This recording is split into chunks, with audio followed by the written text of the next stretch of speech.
Sud Radio Parlons Vrai chez Bourdin, 10h30, 12h30, Jean-Jacques Bourdin. Les autorités sont inquiètes de la montée en puissance des mineurs non accompagnés délinquants. Ce sont des enfants, souvent déjà bien abîmés par la vie.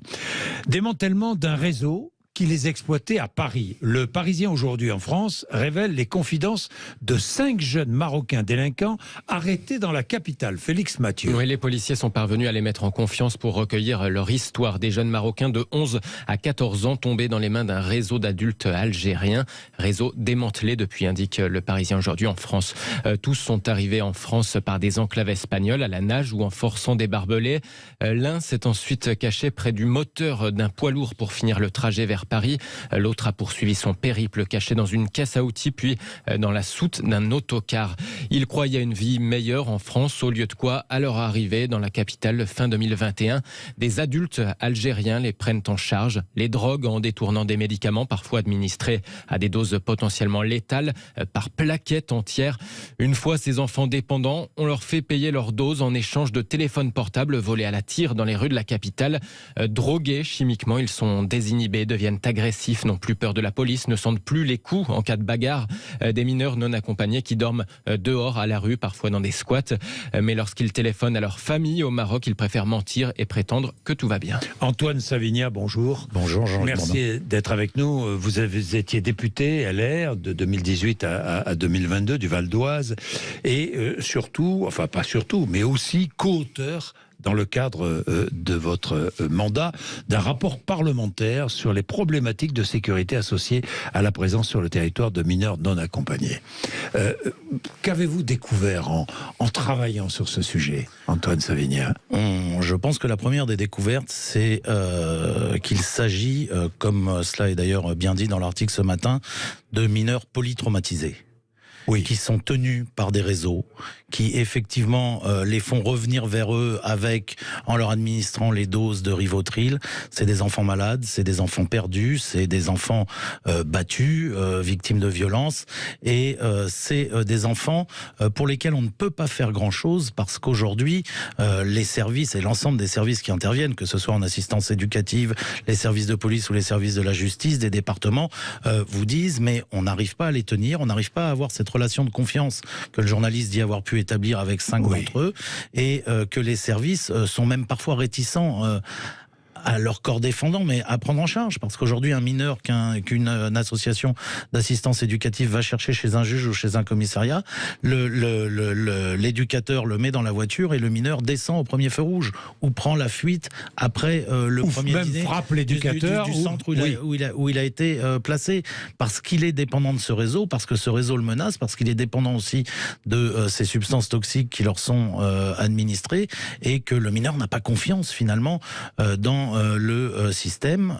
Et puis l'autre problème, et le premier des problèmes en la matière, c'est l'identité de ces mineurs. On ne sait pas qui ils sont, on ne peut pas les identifier, ils ont une identité changeante à chaque fois. Il existe un système d'assistance à l'évaluation de la majorité que certains départements, ce fichier, ne veulent pas appliquer pour des raisons politiques, sauf que c'est le nœud du problème, et que tant qu'on ne sait pas qui ils sont, on ne sait pas quel travail faire avec eux pour les accompagner. Alors oui, d'abord, il faut savoir s'ils sont véritablement mineurs. Hein, déjà, c'est très difficile. Ce n'est pas possible, comme vous le dites, dans tous les départements, ce qui est quand même regrettable. Alors, oui, effectivement. Alors, il faut distinguer, effectivement. L'article du Parisien aujourd'hui parle d'un réseau et parle de mineurs identifiés comme mineurs, puisque très jeunes, 11 ans. Il y a effectivement, dans ce débat et dans les chiffres qui sont avancés, nombre de 10 mineurs qui ne le sont pas. Aujourd'hui, notre système n'a pas les moyens, parce que la radiographie osseuse n'est plus précise, parce que les grilles de lecture datent d'il y a 50 ans, et que l'hygiène de vie, les conditions de vie font qu'un être humain évolue complètement différemment au jour d'aujourd'hui. Donc il est particulièrement compliqué de les identifier. On pourrait le faire... Les choses, je pense, vont évoluer, puisque depuis 1 an et demi, les services de police ont la possibilité, ce qui n'était pas le cas avant, de prendre, y compris de force, une empreinte. Et avec une empreinte, on peut suivre quelqu'un, parce qu'on l'identifie et on sait à travers quel département, à travers quel service il est passé. Parce que les Espagnols, pays de passage, eux prennent une empreinte et font une fiche systématique. Donc dans le cas d'une coopération internationale, c'est possible.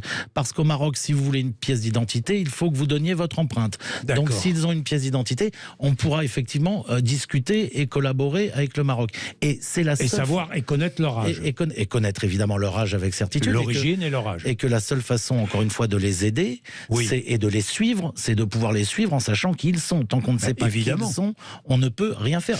Vous dites évidemment, mais c'est pas évident pour tout le monde dans le débat politique. Oui, mais c'est pas évident tout le monde dans le monde politique. Oui, évidemment, Antoine Parce que c'est une prise de force d'empreinte. Oui, mais c'est pour protéger des mineurs de réseaux d'esclavagisme. Parce que ce sont des réseaux d'esclavagistes qui les exploitent. Oui, parce que ces mineurs, évidemment, ne veulent pas dire d'où ils viennent, ne veulent pas dire qui ils sont, évidemment, parce que de toute façon, ils sont sous la coupe de réseaux.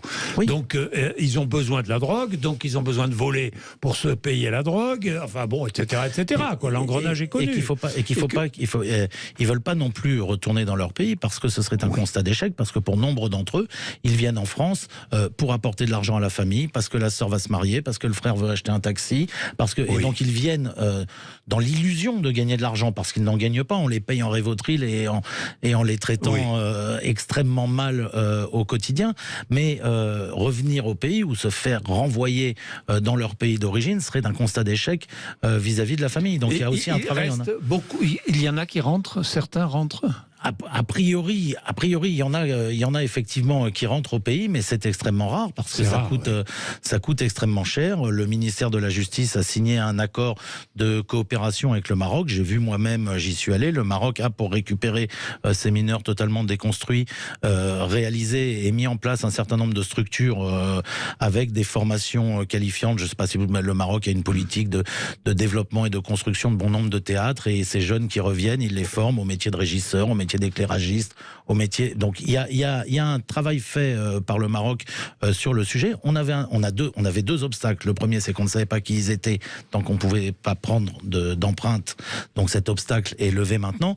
Le second, c'est qu'aujourd'hui, on ne peut toujours pas mettre un mineur de force dans un avion en France. On ne peut pas. Il va falloir régler aussi, il va falloir que le législateur règle ce problème, parce qu'il en va, je pense, de l'intérêt de ces enfants. Oui, parce que nous ne sommes pas en mesure d'accueillir dignement. Qu'on ne connaît pas, comme on ne connaît pas leur famille, on peut pas les renvoyer de France. C'est pas possible. Donc il faut les identifier. Le nœud du problème, c'est l'identification. Que ce soit pour les aider, pour les protéger, ou pour les renvoyer vers leur famille, ou pour les sanctionner, bien sûr. Le cas échéant, nous devons... Quand on naît, on vous donne un nom. Quand vous êtes né, on vous a donné un nom. C'est votre appartenance à la société. On sait qui vous êtes dans la société. On ne peut pas les laisser sous des pseudonymes. C'est contraire même à l'esprit de ceux qui disent « ouvrons nos portes à tout le monde ». Il faut pas accueillir tout le monde. Il faut être en capacité de les accueillir et de les accueillir dignement. Ce qu'on ne fait pas aujourd'hui. On laisse rentrer, on dit ne les renvoyez pas chez eux, mais comme on ne sait pas qui ils sont, on ne peut pas.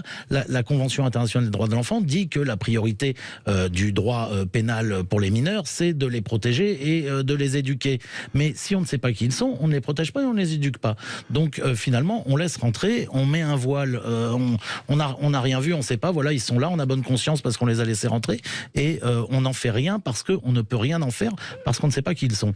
Et c'est dramatique et, à mon sens, contre-productif de l'intérêt de l'enfant. Et je me mets à la place des policiers qui les interpellent, ils sont désespérés, et qui les relâchent. Ils sont désespérés. Bien sûr. Ils sont désespérés, ils ne savent pas qui ils sont. Et croyez-moi, nous avons, avec Jean-François Eliaou, dans le cadre de cette mission, auditionné nombre de fonctionnaires de police. Et à la fin de chaque audition, tous nous disaient « donnez-nous les outils ». Nous n'avons pas et c'est un constat d'échec. Il n'y a pas de. On vous dit que bien souvent les fonctionnaires de police sont effectivement un peu aigris de voir que les délinquants qu'ils ont arrêtés se retrouvent dans la rue. Mais là, quand ils voient qu'ils ont des enfants mineurs polytraumatisés et qu'ils sont obligés de les remettre dehors, c'est un vrai constat d'échec aussi pour ces services de police qui disent on est désarmés, on ne sait pas quoi faire pour eux et pour les aider, parce qu'encore une fois, c'est ça la première des vertus de notre système. Donc la première des solutions, c'est l'identification. C'est ça. Antoine Savignan. J'attends de voir le projet de loi Asile-Immigration de Gérald Darmanin, qui sera bientôt présenté, pour savoir s'il y a un volet identification des mineurs. dans ce projet de loi, je ne sais pas. Alors, il y aura forcément un volet identification, parce que d'abord la prise d'empreinte qui a déjà été votée était un premier pas. Il y a des travaux. Moi, j'ai vu les experts de la gendarmerie, l'IRCGN, fait aujourd'hui un travail. À la base, c'était pour les cold cases. C'est-à-dire que quand ils découvrent un corps très longtemps avant, la première des choses, c'est de déterminer l'âge. Il faut un travail sur l'ADN parce qu'ils se sont aperçus que notre ADN évolue en fonction de notre âge. Et ils sont en train de faire un travail là-dessus. Et l'idée serait de savoir si ce travail peut être transposé et permettre, par une simple prise d'ADN, de déterminer l'âge d'un mineur. Leur question est de savoir quel va être le champ d'erreur. Ils sont en cours de ces travaux, mais si c'est précis à 1 an ou 2, ce sera toujours mieux que ce qu'on a aujourd'hui, pour qu'on puisse donner des moyens pour accompagner les mineurs et non pas donner des moyens pour accompagner de faux mineurs qui sont de vrais délinquants. Vous savez, dans un département comme le Val d'Oise, en 2009, les mineurs non accompagnés étaient un coût de 4 millions d'euros, en 2019 de 44 millions d'euros. Et ils ne sont pas tous mineurs, évidemment. Ils sont majoritairement majeurs. Et on ne les protège pas parce qu'on les héberge tous dans des mêmes structures. Sauf qu'on met des vrais mineurs, 12, 13, 14, 15 ans, avec des types qui ont 27, 28, 29, 30 ans, qui vont aussi les exploiter, qui vont les exposer à toutes les violences et à tout ce que vous pouvez imaginer dans ces structures. Donc, identification et détermination de l'âge sont évidemment les deux nerfs de la guerre en la matière. Mais une fois qu'on les aura identifiés pour l'âge, ce sera effectivement beaucoup plus facile. Et là, on les aidera vraiment. Là, on sera un vrai pays d'accueil et de protection, avec une vraie politique efficace de protection de ces jeunes. Après, il y a la question de la prise en charge. Aujourd'hui, on les héberge dans des hôtels où il y a un simple gardien en bas. Il faut peut-être chercher des structures spécialisées pour les vrais polytraumatisés. On a vu une expérience belge avec une maison totalement isolée, dont l'adresse est inconnue de personne, où ils prennent les jeunes. Toutes les portes sont ouvertes. Ils peuvent partir, mais ils ne savent pas où ils sont. Ils sont au milieu de la campagne et au milieu de nulle part. Et avec un taux de réussite de 97 ou 98% de reconstruction de ces jeunes, en les soignant, parce que c'est la priorité. Ils sont malades, en les soignant et en les aidant à se reconstruire. Donc il y a un vrai travail à faire. Il ne faut pas, l'article du Parisien l'aborde assez bien, les aborder simplement comme des délinquants, mais vraiment comme des victimes, parce qu'ils sont victimes d'esclavagistes. Et le vrai travail aussi à faire est effectivement de lutter contre ces réseaux, plus que d'interpeller évidemment. Merci Antoine Savignan. Vraiment merci d'être venu. Nous aurons l'occasion de vous rappeler dès que nous traitons ce problème majeur des mineurs délinquants. Merci. Il est quelle heure ? Il est 12h27. Je laisse la place à Jean-Marie Bordry.